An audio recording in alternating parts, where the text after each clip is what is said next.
नमस्कार, मैं हूं शैलेंद्र सिंह और आप देख रहे हैं हमारा YouTube चैनल शब्द शब्द शैलेंद्र सिंह। जेल से जमानत पर बाहर आने के बाद अरविंद केजरीवाल ने एक धमाका किया है। क्या है वो धमाका, इस पे बात करेंगे और उस धमाके के पीछे की राजनीति क्या है, इसको भी इस वीडियो में समझने की कोशिश करेंगे। वीडियो में आगे बढ़ने से पहले आपसे एक छोटी सी अपील है कि अगर आपने हमारा चैनल सब्सक्राइब नहीं किया है तो सब्सक्राइब कर लीजिए, वीडियो को अंत तक देखिए और अच्छा लगे तो लाइक, शेयर और कमेंट भी कीजिए। शुक्रिया। अरविंद केजरीवाल ने जो धमाका किया है वो ये है, उन्होंने घोषणा की है कि वो 48 घंटे के अंदर अंदर दिल्ली के मुख्यमंत्री पद से इस्तीफा दे देंगे। अब लोगों में उत्सुकता है कि आखिर अरविंद केजरीवाल जब जेल जा रहे थे तब उन्होंने इस्तीफा क्यों नहीं दिया, और जब वो जमानत पर आ गए हैं बाहर तब वो इस्तीफा क्यों दे रहे हैं।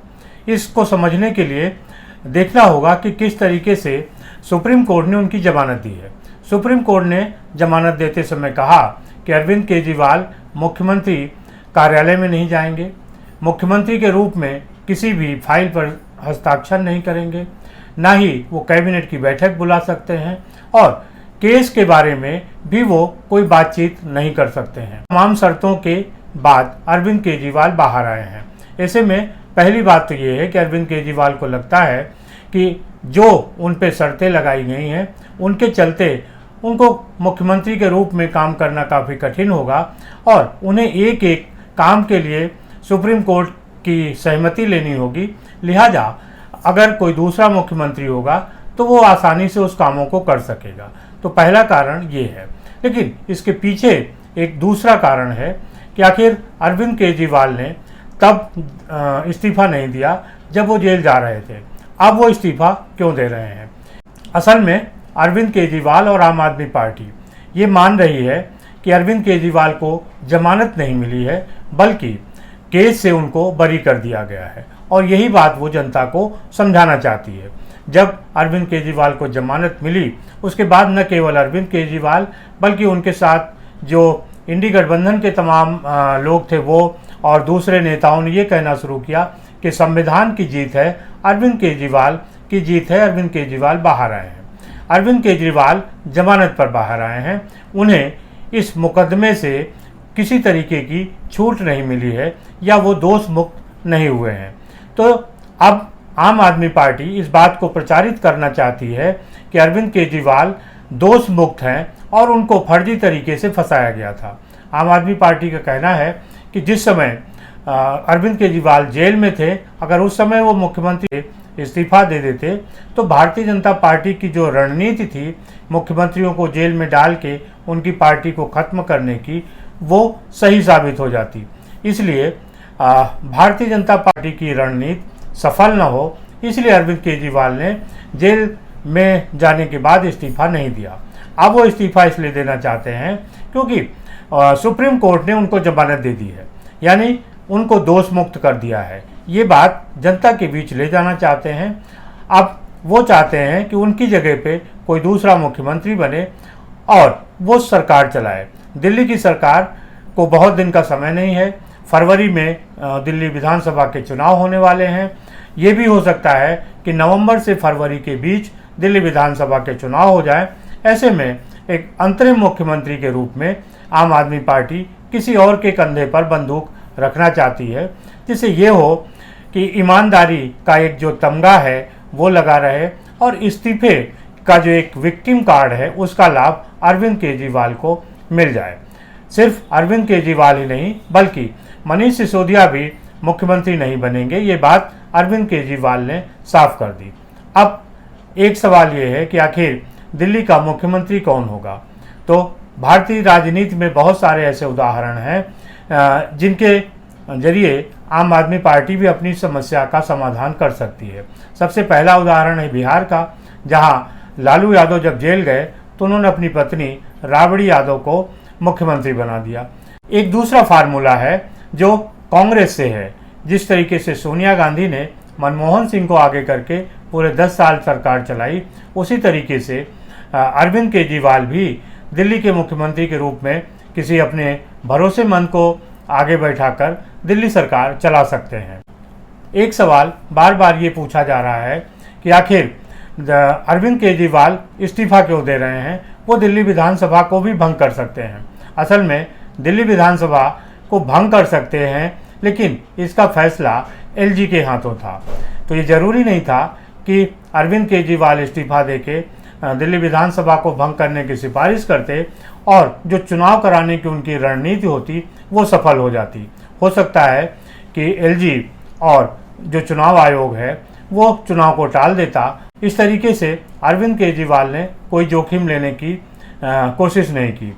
उनको लगा कि अब उनकी जगह कोई दूसरा मुख्यमंत्री होगा और ये जो समय है चुनाव प्रचार का, दिल्ली में जैसे ही अरविंद केजरीवाल की जगह पे कोई दूसरा आम आदमी पार्टी का नेता मुख्यमंत्री पद की शपथ लेगा, ठीक वैसे ही दिल्ली विधानसभा का चुनाव प्रचार शुरू हो जाएगा।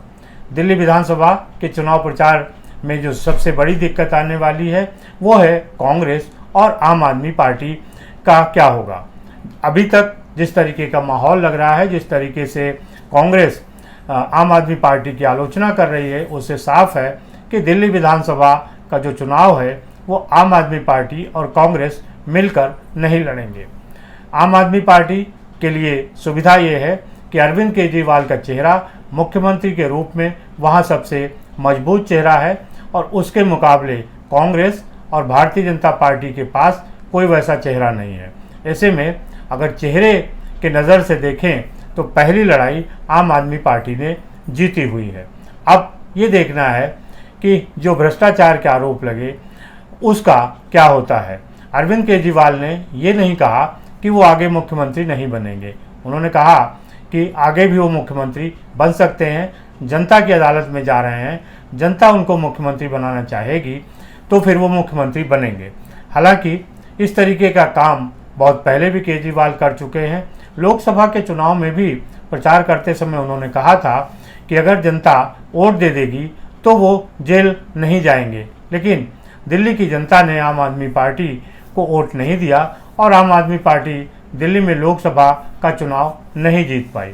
तो एक तरीके से जो लोकसभा का जनमत था वो अरविंद केजरीवाल के खिलाफ है, लेकिन अब अरविंद केजरीवाल विधानसभा चुनाव में जनमत को लाके और ये बताना चाहते हैं कि दिल्ली की जनता उनको कितना चाहती है, कि उन पर तमाम भ्रष्टाचार के आरोप लगने के बाद भी जनता का भरोसा उनके ऊपर है। अरविंद केजरीवाल पर जो आरोप लगे वो भारतीय जनता पार्टी की रणनीति का हिस्सा थे, जिसके जरिए वो अरविंद केजरीवाल और आम आदमी पार्टी की राजनीति को खत्म करना चाहती थी।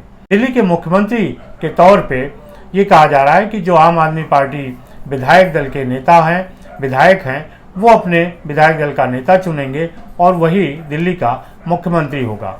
हालांकि सब जानते हैं कि हर राजनीतिक दल में इस तरीके दिखावा होता है कि विधायक नाम चुनते हैं और फिर उससे मोहर लगती है, लेकिन पर्दे के पीछे की कहानी ये होती है कि जो भी हाईकमान है वो नाम तय कर लेता है, फिर उसी नाम पर विधायकों की मोहर लगा के विधायकों की सहमति जाहिर करते हुए उसे नेता बना दिया जाता है।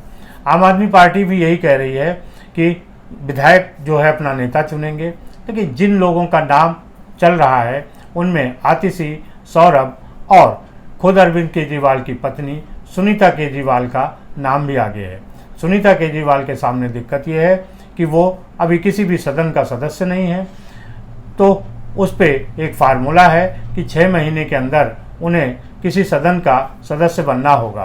कि कानून ये कहता है कि जिस समय आप मुख्यमंत्री पद ग्रहण कर रहे हैं उस समय विधानसभा की कोई न कोई सीट खाली होनी चाहिए जिस पर आपको उपचुनाव लड़के मुख्यमंत्री बनाया जा सकता है। लेकिन दिल्ली में अभी विधानसभा की कोई सीट खाली नहीं है, लिहाजा सुनीता केजरीवाल का मुख्यमंत्री बनना कठिन लग रहा है। अगर सुनीता केजरीवाल मुख्यमंत्री बनती हैं तो तमाम तरीके के दूसरे आरोप भी होंगे, परिवारवाद का आरोप भी होगा। लिहाजा आतिशी का जो पलड़ा है वो भारी दिख रहा है, क्योंकि सौरभ भारद्वाज उनके मुकाबले कमज़ोर है। ऐसे में अब आने वाले दिनों में दिल्ली को एक ऐसा मुख्यमंत्री मिलेगा जिसे रिमोट के जरिए केजरीवाल चलाएंगे। ये फार्मूला सबसे बेस्ट है और इस फार्मूले पर रहते हुए केजरीवाल खुद को ईमानदार बता सकते हैं और चुनाव प्रचार में ये कह सकते हैं कि जब वो जीतेंगे तब मुख्यमंत्री बनेंगे। केजरीवाल आगे क्या करने वाले हैं और किस तरीके की समस्याओं का समाधान करने वाले हैं, ये उनके इस इवेंट प्लान से समझ आता है। आम आदमी पार्टी किसी भी घटना को एक इवेंट बनाकर पेश करने में माहिर है और इस्तीफे की राजनीति कोई पहली बार नहीं है। इसके पहले भी तमाम नेताओं ने संकट आने पर इस्तीफे का नाटक किया और धीरे धीरे वो उसी ढर्रे पर ढरते गए। विक्टिम कार्ड के रूप में इस्तीफे को अरविंद केजरीवाल खेल रहे हैं, लेकिन इसके पहले भी तमाम नेता खेल चुके हैं।